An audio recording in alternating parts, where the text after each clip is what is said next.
Hello বন্ধুরা, welcome back to my channel. আমি ঝুমকো, আমার ঝুমকোর পরিবারে জানাই তোমাদের অনেক অনেক অনেক স্বাগত আর অনেক অনেক অনেক ভালোবাসা। আজকে হচ্ছে সোমবার, তো সপ্তাহের প্রথম দিন। তো এই তো বেশ চলছে, ভালো আছি, কিন্তু গরমে একটু কষ্টে আছি এটাই বলবো। আর রান্না বসিয়ে দিয়েছি, যেহেতু এই জায়গাটা তোমরা জানো যে রান্নার জায়গা, তো রান্না এখানে বসে যখন ব্লগ শুরু করি তোমরা তো বুঝতেই পারো যে আমি রান্না করছি। তো আজকে রান্না হচ্ছে একদম ডাল, নিরামিষ না, মানে ডাল হবে, মুগের ডাল হবে, ভেন্ডি ভাজা হবে, আর হবে তেল পটল। তো এই তেল পটলটা আমার বর ভীষণ ভালোবাসে, তো বেছে বেছে বাজার থেকে বড় বড় লম্বা লম্বা যে পটলগুলো হয় সেগুলো নিয়ে এসেছে তেল পটল খাওয়ার জন্য। তো বললো, কালকে বললো যে আজকে তেল পটল রান্না করবো, আমি অবশ্যই করে দেবো। তো এখন পটলটাকে ভাজতে বসিয়ে দিয়েছি, এই দেখো। আর এটা না লাল লাল করে না ভাজলে তো মানে পুরোটা ভেতরে, ওপরে জোরে দিলে লাল লাল হয়ে যায় ওপরটা, কিন্তু ভেতরটা কাঁচা থেকেই যায়। আর যেহেতু তেল পটল, তেলে মানে কোনো জলের সিন নেই, এখানে শুধু তেল দিয়েই রান্নাটা করতে হবে, তো তেলটা একটু বেশি পরিমাণেই লাগবে। আর ওই যে প্রেসার কুকার দেখতে পাচ্ছ, ওর মধ্যে মুগের ডাল ভাজা করে সেদ্ধ করে রেখে দিয়েছি। মুগের ডাল না কাঁচা খুব একটা খেতে ভালো লাগে না, আর কেমন যেন একটা লাগে, কেমন দলা পাকিয়ে যায় মনে হয়। তো যাই হোক, আর এখানে রেখে দিয়েছি ভেন্ডি, এটা হবে ভাজা। ভেন্ডি ভাজা খেতে আমার ভীষণ ভালো লাগে, ভেন্ডি সেদ্ধ খেতেও ভালো লাগে। ভেন্ডি যা বলো, আমার বর আমি সবাই ভালোবাসি, শুধু আমার মেয়ে একটু খেতে চায় না, কারণ ওই কেমন যেন একটু স্লিপ মতো হয়, নেলসো মতো, তো সেই জন্য আমার মেয়ে খেতে চায় না। তো ওর জন্য করতে হবে আলু ভাজা, তো করব। চলো বন্ধুরা, রান্না করে নিই, সাথে থাকো। আর সকালবেলা উঠেই কাজ শুরু করে দিয়েছি মেশিনে, এই দেখো রান্না করে নিই। তারপর ভাবলাম, সকালবেলা উঠে যে মেশিনে কাজ শুরু করলাম, একটু কাজ করার পর ভাবলাম যে না, আগে রান্নাটা করে নিই, তারপর সুস্থভাবে ঠান্ডা মাথায় কাজ করা যাবে। সকালবেলা আমার স্নান করা হয়ে গেছে, গোপুসোনাদের আর অন্যান্য ঠাকুরদের যে পুজো দেওয়ার ব্যাপারটা থাকে সেটাও কমপ্লিট হয়ে গেছে। দুপুরবেলায় মানে এতটা পরিমাণে টিনটা তেতে যাচ্ছে আমাদের ঘরে, তো দুপুরবেলা তো টেকা যাচ্ছে না ঘরে। আর ওই সেই টাইমটাই মানে পুজো দেবো, সকালবেলাটায় স্নান করে পুজো নিয়ে নিলে আর আমার বরেরও কোনো অসুবিধা হয় না, দুপুরবেলা ও স্নান করে আমার গোপুসোনাদেরকে দিয়ে দিতে পারে। আর সন্ধ্যাবেলায় আমি কাঠা ধুয়ে আমার গোপুসোনাদেরকে আবার দিয়ে দিই। তো চলো রান্নাটা করে নিই, সাথে থাকো।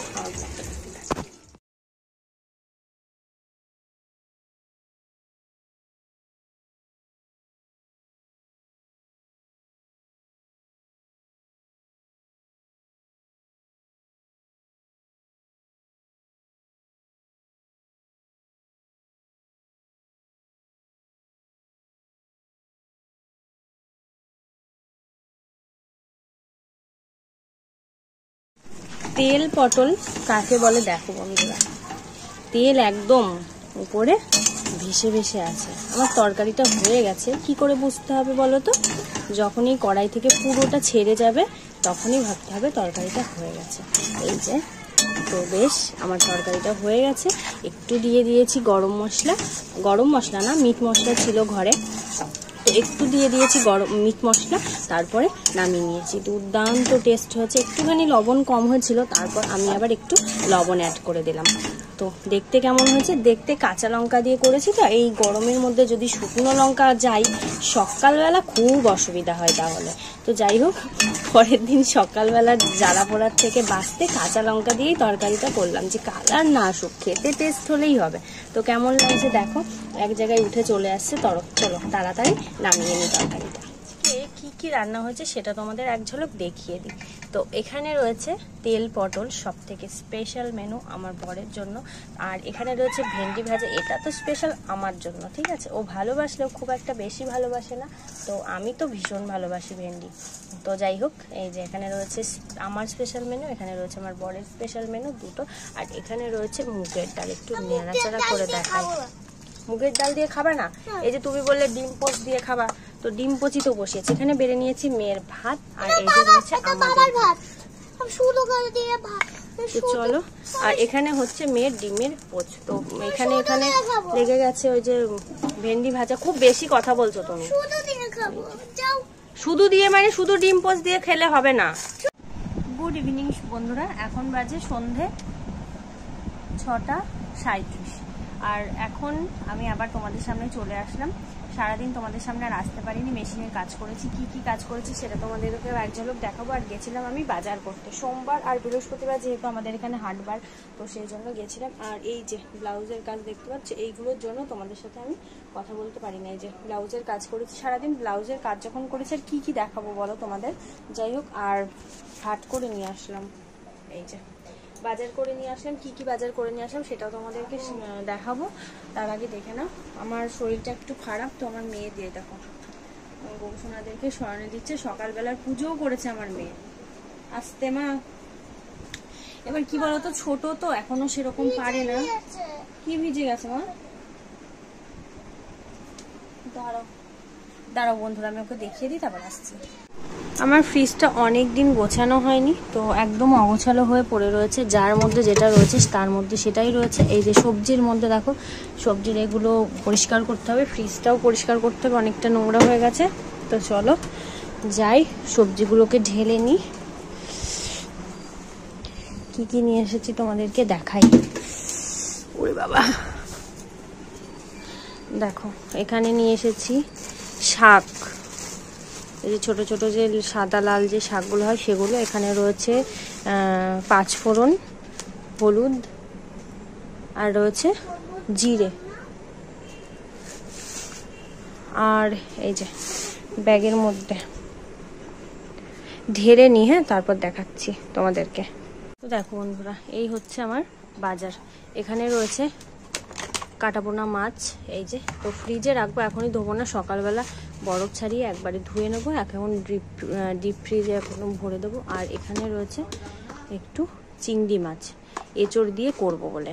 এঁচড় হোক কিংবা পটল হোক, পটল চিংড়ি কিংবা এঁচড় চিংড়ি। তারপর নিয়ে এসেছি পুঁই ডাঁটা।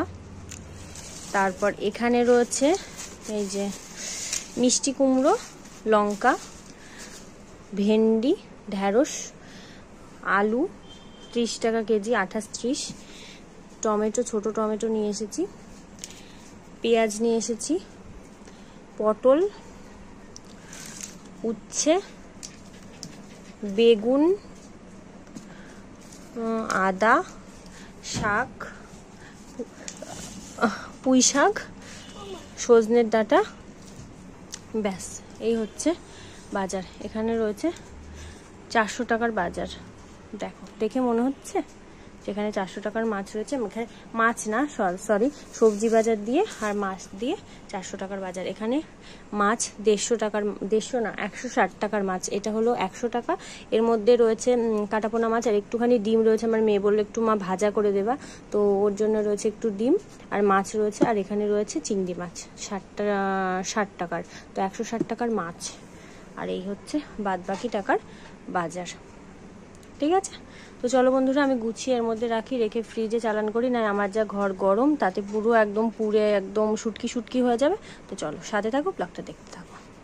সব কিছু গুছিয়ে নিয়েছি, শুধু শাকটাই এই পলিথিনের ব্যাগ, মানে এই মশারির ব্যাগ নেই, আর সেই জন্য শাকটাই আছে। না, এই যে এটার মধ্যেও রয়েছে রসুন আর আদা। তো এই যে পলিথিনের ব্যাগটাতেই থাকলো, কালকে তো ভাজা করব, একবারে হয়ে যাবে। তো একবারে এতটা ভাজা করব না, অল্প রেখে দেব, কারণ 2 দিন হয়ে যাবে। আমার অনেকটা শাক রয়েছে, আর শাক না একবার খেলে আর দ্বিতীয়বার ভালো লাগে না। গরম গরম ভাতের সাথে গরম গরম শাক ভাজা আমার ভীষণ ভালো লাগে। তো যাই হোক, এই দেখো গুছিয়ে নিয়েছি। কেমনভাবে গুছিয়েছি, সমস্ত নেটের ব্যাগে আলাদা আলাদা করে রেখেছি। তো দেখো দেখিয়ে দিই তোমাদেরকে। এই যে ডাটাগুলো না কেটে রাখলাম, এইরকম ভাবে কেটে রাখলাম, তাহলে ভালো থাকবে। শুধু এই যে নিচে রয়েছে লাল ডাটা, আর এর ভিতরে রয়েছে একটা কাঁচকলা, আর এই যে এখানে রয়েছে উচ্ছে, দেশি উচ্ছে, আর এখানে রয়েছে বেগুন, মিষ্টি কুমড়ো, সব আলাদা আলাদা করে রেখেছি। এখানে ঢ্যাঁড়স, এই যে ডাটা, এত ডাটা এনেছিলাম না। এই যে পিসামশাই অনেকগুলো ডাটা দিল, তো আমি অল্প করেই ডাটা নিয়ে এসেছিলাম। এই যে পুঁইয়ের ডাটা, এই যে টমেটো, আর এই যে পটল। তো অনেক দিন হয়ে যাবে আমার। আর যেহেতু ফ্রিজ আছে তো সমস্যা হবে না। প্রচুর সবজি, মানে এরকম সবজি নিয়ে এসে 1 সপ্তাহ ধরে খাওয়া যায়, কিন্তু ফ্রিজ না থাকলে না এই জিনিসটা হয় না। তো যা সবজি নিয়ে এসেছি 1 সপ্তাহ মোটামুটি টুকটাক করে আমাদের 3 জনের হয়ে যাবে। আর এই যে এখানে রেখেছি আলু আর পেঁয়াজ, সব গুছিয়ে নিয়েছি। তো চলো, আর পিসামশাই কি দিয়েছে দেখেছো, এই দেখো ছোট ছোট আমের গুটি দিয়েছে, এগুলো দিয়ে কালকে করব চাটনি। আর আমার মেয়েটা ঘরে খেলা করছে। এই দেখো লঙ্কার বোটা ছাড়িয়ে এই টিফিন কৌটোটার মধ্যে রেখে দিয়েছে, অনেক দিন ভালো থাকে লঙ্কা, অনেক দিন। তো এই 10 টাকার লঙ্কা, অনেকগুলো হয়েছে না লঙ্কা, শুধু দাম এই যে অনেকগুলোই হয়েছে 10 টাকার লঙ্কা। তো চলো বন্ধুরা গুছিয়ে নিই, তারপর একটু বসি, সারাদিন বসার টাইম পাইনি। হ্যালো বন্ধুরা, এই জামাটাই পরে এসেছি আমি, ওই জামাটাই ও পরে শুয়েছে। তো চলো, আমরা এখন রাত হয়ে গেছে, বিছানা করে নিয়েছি, তো শুয়ে পড়েছি আমরা। তো চলো, আজকে যতটা পারলাম ততটা শেয়ার করলাম, তারপর কালকে থেকে আবার ব্লগ কন্টিনিউ করবো। Good night. Good night, tata, bye bye.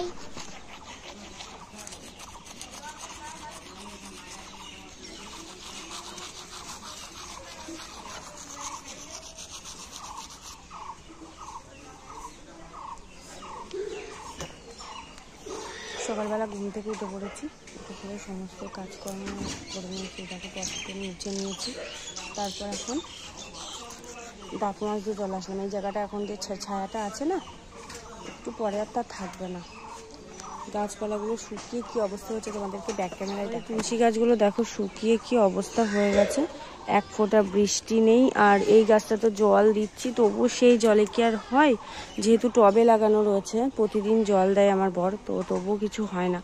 তো পাতাগুলো একদম মানে সেই ছোট ছোট হয়ে রয়েছে, মাঝে মাঝে 2-1টা করে ফুল হয়। আর এই জায়গাটা পুরো শুকিয়ে গেছে। এই দেখো, যে গাছে এতদিন মানে গরম পড়তে না পড়তে যে টাইম ফুল গাছে পুরো ফুল ঝাঁকড়া হয়ে যায়, সেই গাছে যদি বৃষ্টি হতো তাহলে সমস্ত কিছু ঠিকঠাক হয়ে যেত। আর এই দেখো সাদা জবার গাছটা এরকম দেখতে পাচ্ছ, প্রচণ্ড তাপ। দেখো আমার বাড়িটা তোমাদেরকে দেখাই, প্রতিদিন দেখো যখন সকালবেলা ঘুম থেকে ওঠে, তো মানে ঘুম থেকে উঠেই দেখি এরকম মানে রোদ, আর পুরো সারাটা দিন পুরো আরও খাকা করে রোদ। যে যার জায়গাটুকু ছায়া দেখছো সেই জায়গাটুকু আর ছায়া থাকে না। আর এটা হচ্ছে খরগোশের ঘর, সেই খরগোশের ঘরটা এখন মুরগির ঘর হচ্ছে, কারণ খরগোশ আর নেই। তো যাই হোক, তবু এরকমটা যেমনই হোক না কেন, সেটা হচ্ছে আমার স্বর্গ। আর কষ্ট হলেও এখানে আমার থাকতে হয়, এটা হচ্ছে আমার শ্বশুরবাড়ি। যাই হোক, শ্বশুরমশাই কার সাথে কথা বলছে, আর আমার মুরগি দেখবে। এই দেখো, চলো বাথরুমটা খোলা রয়েছে, সাথে থাকো। খাও খাও। হরলিক্স দিয়ে দিয়েছি মেয়েকে, ও যাবে এই অঙ্গনওয়াড়ি স্কুলে, কারণ ওর ওই কেজি স্কুলের পরীক্ষা কালকে শেষ হয়ে গেছে। তো এখন আজকে ছুটি আছে, যেহেতু বলছে যে মা আমি এই স্কুলে যাবো, এই যে স্কুলটাই। তো বললাম ঠিক আছে যাও, নাও নাও তাড়াতাড়ি খেয়ে নাও, তাড়াতাড়ি খেয়ে নাও। একবার কি দিয়ে ঢাকা ছিল, টিন দিয়ে, তারপর ব্লু কালারের টিন দিয়ে আজকে। তাই ঠিক আছে, নাও খাও। প্রথমে যে হরলিক্সটা মুখে নিয়েছে, বলছে মা আমার পেটটা ঠান্ডা হয়ে গেল। তাড়াতাড়ি খেয়ে নাও, একটু খাওয়াতে কমজোরি, একটু না অনেকটাই, খেয়ে নাও। আচ্ছা ঠিক আছে, খেয়ে নাও। আজ সকালবেলা স্নান টান করে নিয়েছি, তো তারপরেই দেখো আমার গোপুসোনাদের এবং অন্যান্য ঠাকুরদের পুজো দিয়ে নিলাম। যেহেতু আমার শরীরটা খারাপ ছিল, তো সেই জন্য মেয়ে পুজো দিচ্ছিল, আর ও তো ঠিক মতো পুজো দিতে পারে না। তো যেহেতু আজকে মানে মাথাটা ঘষে নিলাম, সকালবেলা উঠে পরিষ্কার হয়ে নিলাম, তো সেই জন্য ভাবলাম যে একবারে সকালবেলায় পুজোটা করে নিই। এখন মোটামুটি সকালবেলাতেই পুজো করার চেষ্টা করি, যাতে কোনো অসুবিধা না হয়। দুপুরবেলা প্রচণ্ড গরমে মানে প্রচণ্ড কষ্ট হয়ে যায়, তো সেই জন্য। আর আমার তো টিনের ঘরে তো মানে থাকাই যায় না, কি বলবো বন্ধুরা। তো দেখো সমস্ত কিছু মাজা ঘষা করে পরিষ্কারভাবে পুজো দিয়ে দিয়েছে। আর এই যে আমার গোপুসোনা আর গদাই সোনা। তো কেমন হয়েছে আমার পুজো দেওয়া, আর আমি কিভাবে পুজো দিই তোমাদেরকে বলে দিলাম। আর যেহেতু গরম পড়ছে, আমার গোপুসোনাদের জন্য এখানে আমি জল ঢাকা দিয়ে রেখে দিয়েছি তুলসী পাতা দিয়ে। এটা সবসময় ওদের জন্য রাখা থাকে। তো চলো বন্ধুরা, আজকের ভিডিওটা, আজকে না কালকে থেকে যেহেতু আমি ভিডিওটা শ্যুট করেছিলাম, তো কালকের থেকে ভিডিওটা স্টার্ট করেছি, তো সেখান থেকে চলো আজকের ভিডিওটা আমি এখানেই শেষ করে দিচ্ছি। তোমাদের সাথে দেখা হবে নতুন কোনো ভিডিও নিয়ে। ততক্ষণ তোমরা ভালো থাকো, সুস্থ থাকো আর অল টাইম স্মাইল করো। টাটা।